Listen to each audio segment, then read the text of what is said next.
Hey folks, Isolation Nation, show number 36.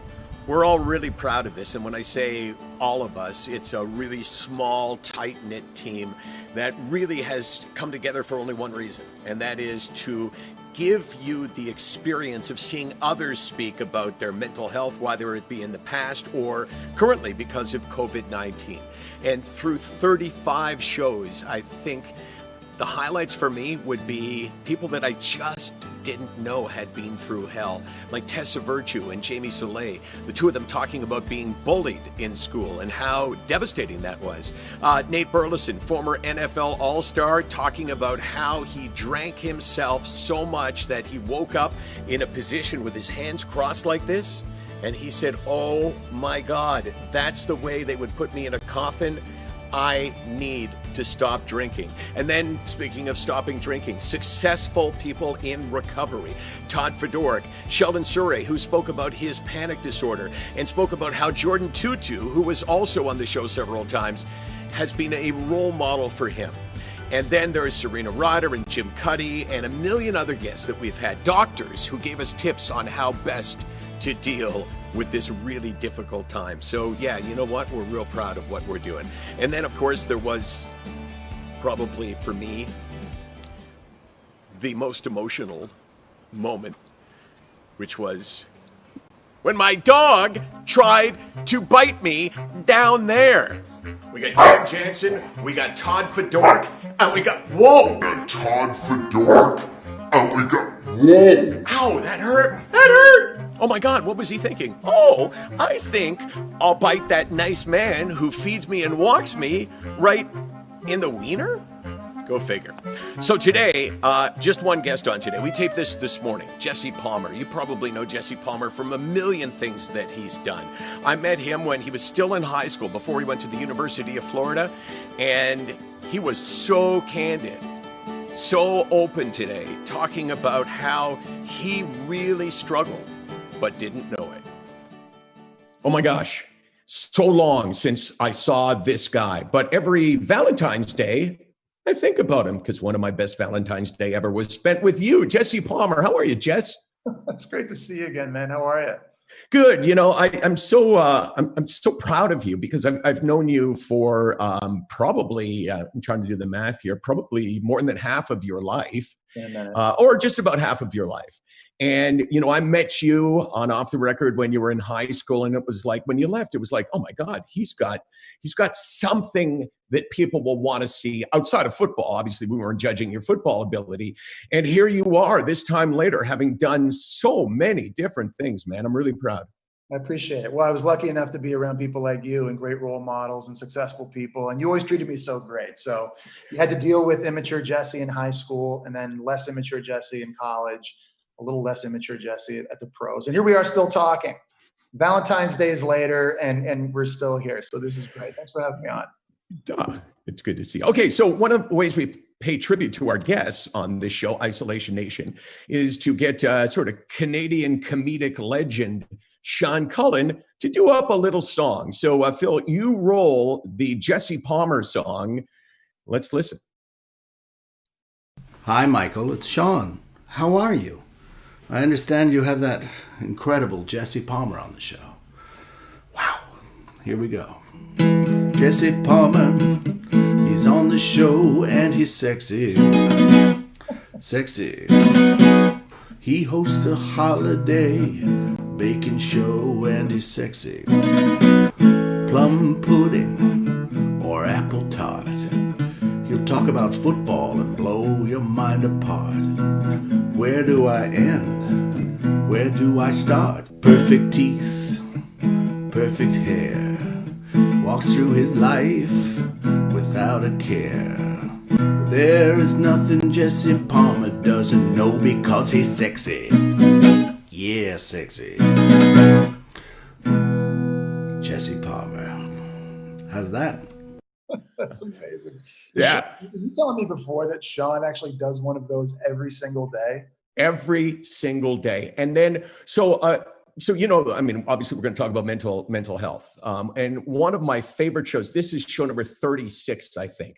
One of my favorite shows, though, we had George LaRock on, and you of course know George LaRock, maybe the toughest fighter in the history of the NHL, Right. talked about how he used to be consumed with anxiety for 2 days before fighting. Yet everyone thought that, you know, he was just kind of, oh, you want to drop your gloves? Sure, I'll drop your gloves.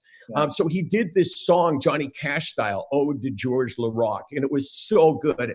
And then he found out we had two enforcers on later on, because both of these guys that we had, Todd Fedoruk, and I'm trying to remember who the second one was. Oh, yeah, Cam Jansen. They were both fighters. One had addiction problems, and he did this song for them and then one for enforcers. And it was like, oh, my God, how much brilliance does he have in him? He's pretty good. And the fact that he knows that I host a baking show is also impressive. Yeah, I told him that, though, just so you know. Yeah. Well, I shouldn't have told you that, because now you would be going, hey, comedic legend Sean Cullen knows that. He's a huge sports guy. So, but you do host a baking show. I gave Sean just way too much credit just now. Okay, I appreciate you taking the credit back. Yeah, like we're all about honesty, right? You know, when you talk about mental health, there's nothing but. Let's talk about the shows that you have done and the breadth of them in a second. But right now, mental health, mental illness. How have you been, if you have been at all, touched by it over the course of your life? And when I ask that question, I mean you personally or somebody that you care about. Well, I think, you know, speaking as a former pro athlete, you know, I think a lot of athletes at some point in their careers go through, you know, we go through a lot of emotional ups and downs. Certainly, I never went and saw a professional for quote unquote depression or mental health during my playing days. But you know, it's interesting when I think back to my career in football, specifically at the University of Florida for 4 years, and then probably my first 2 years in the New York Giants. I would bet that I probably rode an emotional roller coaster that was probably a lot more severe than most pro athletes do. Ever since I was 7 years old, growing up in Nepean, Ontario, the only thing I ever wanted to do was play pro football. And when I finally got to Florida and I became a step closer to achieving my dream, the stakes for me were always so high. And I think looking back, I probably placed too much of an influence on my own personal happiness based on the way that I performed and played. And it was really severe. If I played great in a game or if I had a good practice, I was too high. And if I played poorly, I was the kind of guy that would probably shut himself off in his room and not come out for a while. I didn't even want to talk to people. And I think those severe emotional swings for me really, you know, it probably wasn't the healthiest place to be in. And you know, to try to kind of, you know, to operate day to day and to be operating at a very, very high level. So, you know, for me, I was able to sort of learn to control it a bit more later in my career. But it, you know, mental health to me when I was a 19-year-old teenager at Florida, I didn't know it was a thing. I didn't understand the definition of it, you know, especially in football where there's this culture, I think, that says, hey, if you're not mentally tough, then you're just mentally weak. If you're depressed, you're weak, and you got to get over that. And it's sort of always harped on all the time. And you see that every single day. And it wasn't something that I think football players back then, even today, I don't think necessarily totally feel comfortable talking about. But definitely looking back during my career, I know that, you know, from, you know, the emotional instability and how that probably affected my overall happiness, you know, is definitely something that I think I certainly experienced in my time as a player. Wow. You know, that was a better answer than I thought I was going to get. Not in terms of the quality of how you said it, but the depth that you went to. Because I had no idea when I asked you the question, you know, what's your experience with mental health? And see, you also, all of the blessings in your life, all of the things that you were born with and the hard work that you've done, conspire against anyone ever perceiving you as having a mental health problem, right? I don't want to embarrass you, but you're a good-looking guy. You've got great hair. You played professional football. You have crazy talent on camera. People would go, "Oh my gosh, what does he have to be depressed about?" And one has nothing to do with the other. Yeah, it's a great point. I mean, I think people from the outside look at athletes, for instance, and they say, well, look, if you're playing pro sports, you're successful, you're talented, you're obviously very confident. You have to know you're good, right? Because you're there. I was really up. I had a family and a support system that always was encouraging me. I had a structure. I had that all throughout high school, all throughout college, and all throughout the National Football League. I had coaches and teammates and friends, my best friends on the team, that cared about me. But still, it's interesting. There was a part of me as a player, because it mattered. Like, I feel like I loved football more than other people loved it. And I think that was part of the reason why I put so much pressure on myself to perform well. Because again, if I played well, I was happy. I don't think that was so healthy looking back on it. There's so many other things about me that should make me happy. But at that time of my life, and this is really, this was my teenager years, going into my mid-20s, before I really discovered myself, living here in New York City and learning that, there actually are a lot of other things in life that I really appreciate and I really want to delve into more, in food and travel and television and all these other things that are going to satiate my happiness. It's like Maslow's hierarchy of needs. There's other things that are going to give me personal self-fulfillment.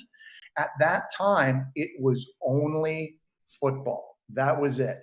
And if I threw 4 interceptions against the Carolina Panthers, I was in a bad place for a while. And it just, it can happen to anybody, and we see it throughout sports. It's all over. But even guys like Solomon Thomas on the 49ers, Everson Griffin from the Vikings, Josh Gordon, these guys have all talked about it. It's a real thing, and it hits people a lot harder than it hits some other people. I'm just happy that we're in a place now that I think more and more people now feel comfortable discussing it, and it's accepted now. It's not mental weakness. It's accepted as a real condition that people have to work on in their everyday lives. So let's go back in time, and let's say that history was different. So you and I meet each other for the first time. You're still in high school, and I say to you, you say, "How you doing?" And I say, "Yeah, this is great. I'm having so much fun on this show, but I have this illness called depression, and it's really, really affecting my life. It has prevented me from really enjoying anything, and it's killing my self-esteem because it's one of the first things that goes." What would you have thought if I had told you that when you were 18? So I wouldn't have believed you, and I probably would have thought you were trying to get attention. Because for me, looking at you, Michael Landsberg, back at that time, I wouldn't have believed it. You were successful. You were making a lot of money. You were famous. You had every guy's dream job. You were interviewing athletes. You had a beautiful family. You had a beautiful home. What possibly could Michael Landsberg be depressed about? And I would have just thought you were a famous person trying to get more attention at that time, if I'm being completely honest with you. Because, yeah, that's what I wanted. I mean, because you never seemed like, you always had a smile on your face. I would show up to studio. You were always funny. You were loved. Everyone showed up wanting to be on your show. You made everybody laugh. And so you were, it just would have been very, very unbelievable, I think, for a lot of us to have thought that. So let's fast forward now to your, and thank you for saying all of those nice things. And it's so important, though, for you to say that, because there is still this stigma. It may not be as bad as it was, but as you acknowledge, still in an NFL dressing room, it would be really hard for some players to come out and say, "Hey, guys, just want to let you know, I got an appointment with a psychiatrist later today, and I'm hoping to go on medication to help me through this time of depression." That would be really hard. Right. The problem with the stigma is that nobody believes they're part of the problem. So you ask a room filled, because I traveled around speaking, how many of you think the stigma around mental illness is still a problem in 2020? And if there's 1,000 people there, 1,000 people will put up their hands. Right. If you ask them, how many of you think you're part of the problem? 2 will put up their hands. So there's a big disconnect between people saying, "Oh yeah, there's a problem," and people going, "Yes, it's me." So when you say, "That's what I would have thought at the time," that is where the real money is as you tell your story. Yeah, and it's I think it's something that I think needs to be accepted. It's going to be hard for people on the outside that have never experienced depression to totally understand it. But I don't think that's necessarily the first step for society. I think the first step is acknowledging that it's a real thing and getting past the stigma of it being a weakness, or it's your problem, or it's genetic, or it's something that you've created maybe yourself. Something's wrong in your mind. It's not my problem. It's not my job in society to fix you. You have to take care of yourself. And if you can't, that's your deal. I think we're getting to a point now where I think, as you said, more and more people now accept and understand and appreciate that it is a real thing, and that we're learning more about it. And I think, really it's ironic, we talk about football and how players are afraid to come out and say something because they don't want to be considered weak. Ultimately, I think some of the toughest people in the world are the ones that can come out and say, you know what? Oh yeah. I have a problem and I want to talk about it because I want to help other people. That to me is real toughness. It's back to that speech sort of thing. I say, okay, well, you look out and you see all these people, especially like if you're speaking to a union, and these are frontline workers in construction, say. So they're a rough bunch of men and women. And you look out there and that their fear is to be perceived by coworkers as being weak. So that's why we hear about people who take their own lives and never told anybody that they were struggling. So what I find bizarre is I say to these 1,000 construction workers, how many of you think that I am likely the strongest person in the room because I'm up here talking about my mental illness? And they'll all put up their hands. And it's like, well, if you think this makes me strong, why do you think it makes you weak? Don't shut up. Talk about it. Forget about the fact that people are going to see you as weak, because it's the opposite. Yeah. And I think as a society too, I think we should all be rooting for people and trying to help people that have mental health issues, because ultimately, doesn't it just make our society better? I mean, it's like if you want to make the analogy to a football locker room, if Josh Gordon is in our locker room and he's as talented as he is, or Everson Griffin's in our locker room and he's as talented as he has mental health problems. If I'm in that locker room, I'm a teammate of his, don't I want him to get the help he needs to get so that he's happier, he's playing better, we're winning games? Is that any different than society? And to helping people with their own happiness and how that impacts their work, their family, their interpersonal relationships with friends and colleagues. Doesn't that make us all better as a society? Shouldn't we all as a society be trying to help people, and trying to take it upon ourselves too to acknowledge and learn more about mental health and what this is? I think we should. So let's keep playing that through. So you and I had this conversation, make believe, but we talked about what it might have been like when you were 18 years old. And then you're in the pros, and we bump into each other again in whatever setting. And I talk to you and I go, wow, that guy, he sounds like he's struggling, with his own identity from the standpoint that he identifies himself based on his statistics. And that will always be a killer. So what if I would have said to you when you were 25, 26, I know a great psychologist who's in New York. He's not far from where you are, and he works with professional athletes. What would you have said? Probably at that time, once I had started to realize, and I think, I took a step back and started to try to evaluate sort of where I was, and I was noticing behaviorally how I was feeling. I would have taken your advice at that point. I knew about these sports psychologists at the time. When I was in college, I read about sports psychology and how they were helping a lot of tennis players and they were helping a lot of golfers and sort of individual sport athletes because they were out competing. They only had themselves. They didn't have any other interaction. It wasn't a team sport. I knew that was happening. But in terms of the mental health stuff, if you had said that to me, then I probably would have looked into that. And quite honestly, I think today, I think more as an example, in college sports, there are more and more college football programs now that are implementing sports psychology as part. It's mandatory. It's part of their program to help players. I really think that that is necessary. I think it should be required in all of pro sports. To have resources that people can go and talk with someone. Not necessarily thinking like, you don't have to necessarily quote feel suicidal to go and do it. No, of course not. But everybody in every walk of life and every profession at some point is going to feel down, and it is going to impact your personal life, and it's going to impact your relationships and your happiness and your family and your work. At 25 on your show, I was emotionally and intellectually more capable of probably accepting that advice than maybe I would have been when I was 19 years old in Gainesville and just thinking that I have to figure it out myself.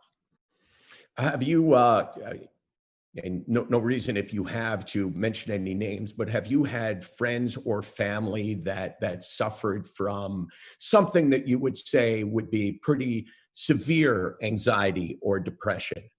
Yeah, I've had family, some members of family that at different points of their lives I know have had to deal with some of it, whether it was school or whether it was marriage related or work related, certainly. And it's interesting, looking back on my pro career, like if you look at the statistics, I for sure would have had guys in the locker room, teammates of mine, that were probably suffering severe depression. But I never knew it. And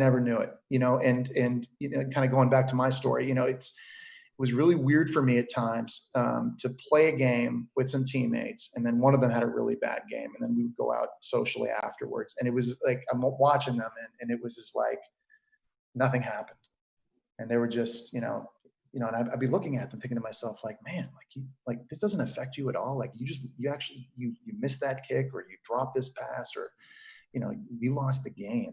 And one of the biggest plays was the play that you didn't make, and you're not, it was like almost like that started when I started to realize like, hey, is it me? Like, maybe I'm the one that needs to start to change the way he thinks, because apparently there are a lot of players in this league that they don't base their happiness solely on the way that they're performing.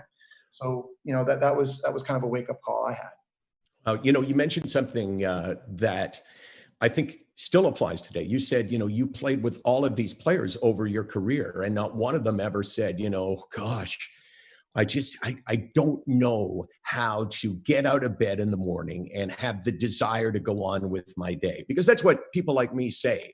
Even though some of us get out of bed every morning and go to work every day, it doesn't matter. It's the lack of will and desire to do it. So now you look at the NFL. And you say, okay, well, there's 32 teams. Say there's 50 players on each team. That's 1,600 players. You mentioned 3 that you know of, I think, that have had mental health or addiction problems. And I'm sure you could name a couple of other ones.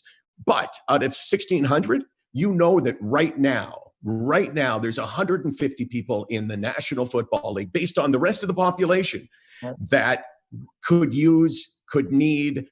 need professional help. Yep. And it's kind of, we talked about it earlier too. People are really good about going through the motions and not letting anybody know it. Like there's a lot of people, like you said, there's a lot of athletes in the NFL that definitely don't want to go practice or don't want to go play. They don't feel like they're struggling with their own self-worth and their own happiness, even though they're making millions of dollars. They have so many fans. They're famous. They're potentially Pro Bowl players, the best in the world at what they do. But that doesn't matter. And it's amazing sometimes. I think what I learned as a player was that you don't always know what's going on in other people's lives. We spent hours together. I mean, you live together in training camp, you live together in the NFL, you travel together, you work out together, you play together. You're around these guys more than they are with their wives and their kids. And we had no idea. And so the more people talk about it, the more you talk about it, and this show's an incredible platform, and the more the pro athletes. Michael Phelps has just recently come out, and I mean, he's a real advocate for this. And it's great when someone is successful who has the voice that Michael has can talk about this. And I think you're seeing more and more people bring it up. It's a real thing. And again, I think the awareness there's more and more people becoming aware. And I think that's really impactful and powerful. You know, you were supposed to get married right this summer. Yeah. And I would imagine you postponed it, right? You were telling me before you've had to postpone it. Right. I'm going to put you in a situation now that I talk a lot about, and that's, you know, let's say you and your wife are incredibly happy, as we fully expect that you will be, and let's say, you know, your wife comes to you and says, you know, I'm struggling, the kind of struggles we had, which can happen regardless of circumstances in life. Like you pointed out, you know, back in the day, all the things I had going for me, nothing had any impact at all on my illness. It was as if this creature had settled into my brain, and no matter how many good things I had around me, it didn't change.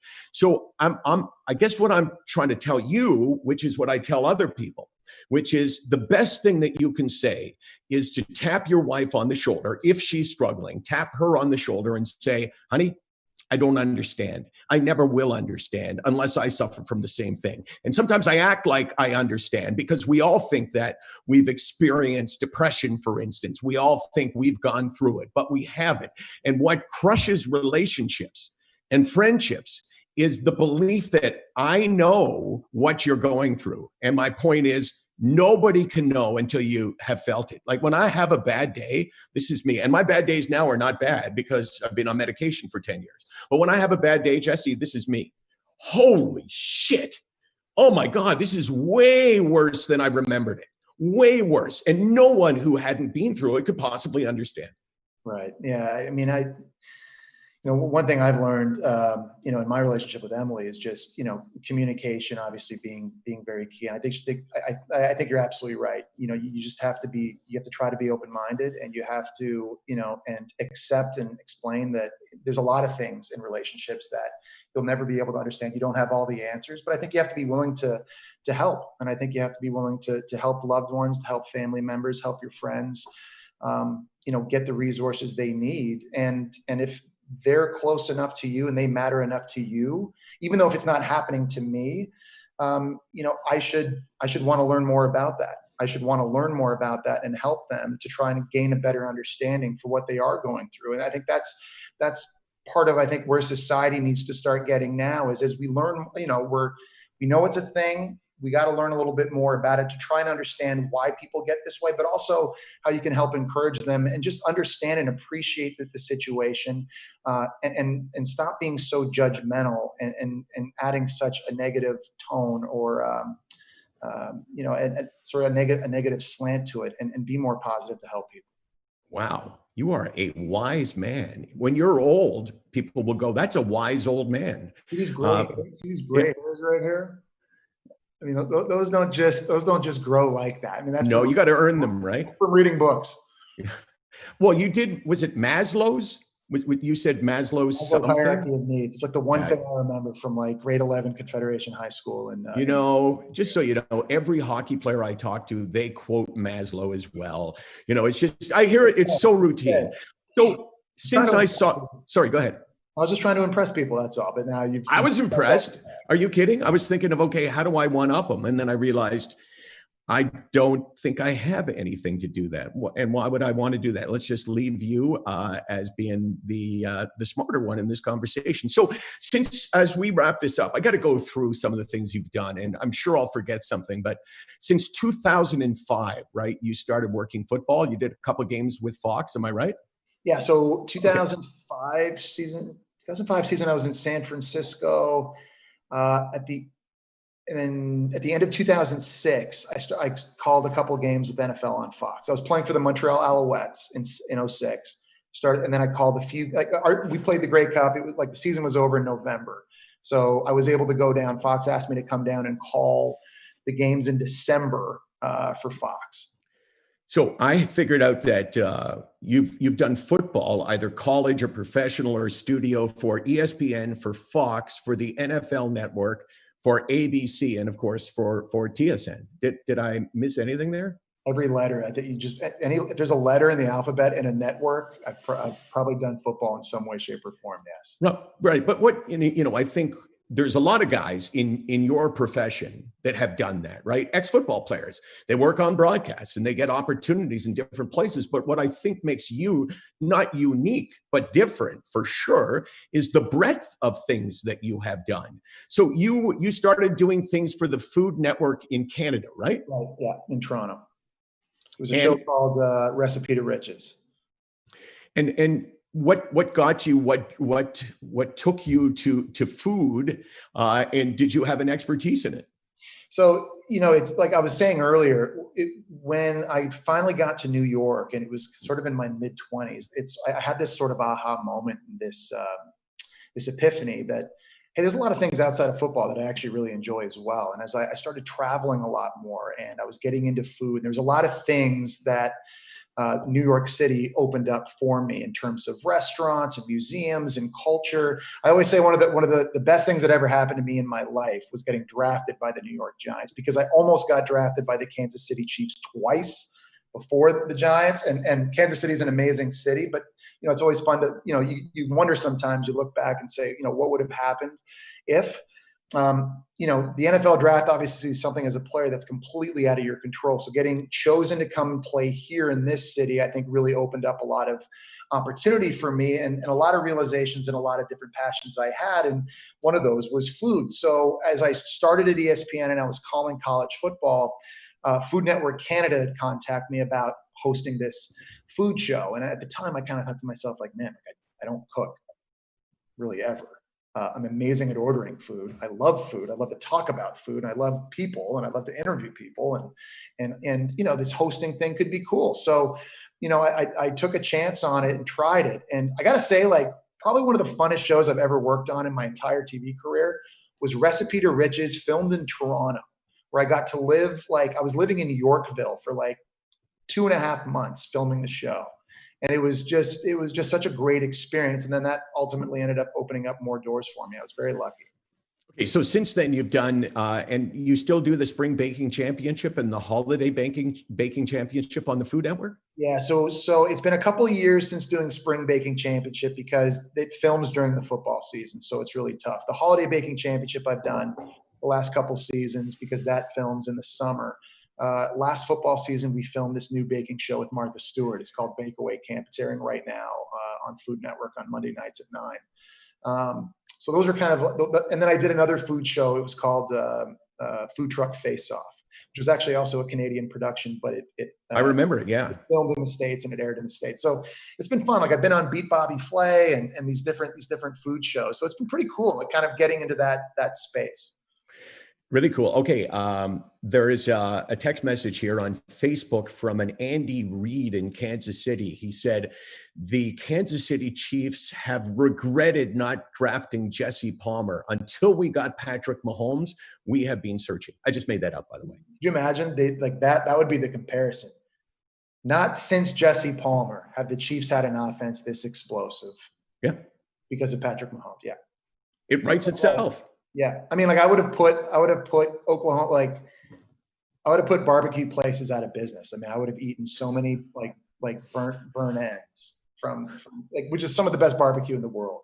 I would have absolutely gone ham on that. And now you do Daily Mail TV, which I mean, that's a big. Did you win an Emmy Award, a daytime Emmy Award for it? We did, yeah. Last year we won the Outstanding Entertainment News Program down here, which is pretty cool. So I worked at Good Morning America for 2 years as a special correspondent, which was incredible. And then Dr. Phil, who has a production company called Stage 29 Productions, he flew me out to Los Angeles and was starting this new show called Daily Mail TV, and he wanted me to host it. And we talked about it, and it was, you'd mentioned it earlier off camera, just an opportunity to sort of stretch and grow and host and kind of be, for an awful football analogy, the quarterback of a show. And so, yeah, so I've been hosting this show. We're in season 3 now, and we shoot it here in New York City. And it's been great. It's sort of, it's like anyone out there that is on dailymail.com or has the app. It's essentially the top trending stories every day from dailymail.com. It's the most read English language newspaper website in the world. So we sort of had this variety of topics that we ripped through over the course of 2 half-hour shows. Wow, I'm just listening to you talk about all of the things that you've got to do. What a blessing, right? I mean, I don't mean that you have nothing to do with it. Of course you do. You know, you don't get a job based on your name at a certain point. Like, your name doesn't really make any difference, right? You know, college football star, played for the Giants. At a certain point, though, no one gives a shit, right? So it's like, okay, what can you do as a host, not as a former football player who's a host? Yeah, And I and think that's what's most impressive. I've been so lucky. I mean, over the years, to work with really, really talented people at ESPN, at Good Morning America, yourself, like being on shows with you, everyone at TSN, you know, and it's really, really helped. But, and again, I've been lucky because I've had a lot of encouragement. I've had a platform and family, friends, and people that have supported me, and if I owe a lot to them too. And I think just constantly trying to stretch and trying not to be afraid of the unknown, and take on new projects that at first might seem, not, you got to be able to just sometimes just say yes to things and just try things and learn more about yourself in the process. And so, it's been fun. Football is my wheelhouse. It always will be. And it's something that I'm always going to do no matter what. But in the off season, when these other opportunities arise, it's, I've been really fortunate. I've been really lucky. Yeah, I mean, that's the sports acceptance speech, right? Where you go, hey, everyone's giving me great opportunities, but it's not for me to tell you that. It's for me to tell you that you have been the reason for those things. Great to talk to you, man. Great to get caught up, and amazingly wise words from a guy who, as you talked about, at one time wouldn't have had probably the self-awareness or the depth of feeling. Well, maybe not so much that, but just in general, you've matured at the appropriate time in your life, because some guys who play football never mature. You meet them when they're 50 years old and you go, oh my God, it's the same. That's the same guy that I met back then. By the way, who's cutting your hair? I don't believe that you have not had your hair cut. I have had my hair cut. Okay. Apparently, I'm not sure how it is in Canada. Down here, we're considering television and news programs essential business. So there has been a haircut. Okay. Beard I'm doing myself because it gets out of control. But that's all. That's the only credit I can take for myself. My fiance has offered to cut the hair. I've hit all the scissors. Yeah, good move. And you know what? It's a good move for both you and her, because if there's one thing that can kill a good love story, Scissors. It's one partner cutting the other partner's hair. Yeah. Thanks, man. I hope we'll keep in touch, and just want to let you know that I'm proud of you, and I thank you for this, and I thank you for the way you've impacted people's lives. No, I appreciate it, man. Thanks for having me on. I look forward to seeing you. Hopefully when this is over sooner rather than later, we can get together up in Canada again soon. You got to love Jesse Palmer. You know what's amazing about him? He has so much going for him that you would think that he would engender some jealousy on the part of people who go, wow, how does he have everything like that? But nobody is jealous. No one is bitter, because there's a spark to him which says, you may be impressed by me, but I'm not impressed by me. Love Jesse Palmer. And somehow, as we started that interview, I mentioned Valentine's Day. We ended up having dinner together on a Valentine's Day, and it was a great night. But I remember it was like a fixed menu where you give you all these tiny little portions. It sucked. I hate that. Fixed menus are no good. Isolation Nation, show number 36 done. Show number 37 coming up Monday.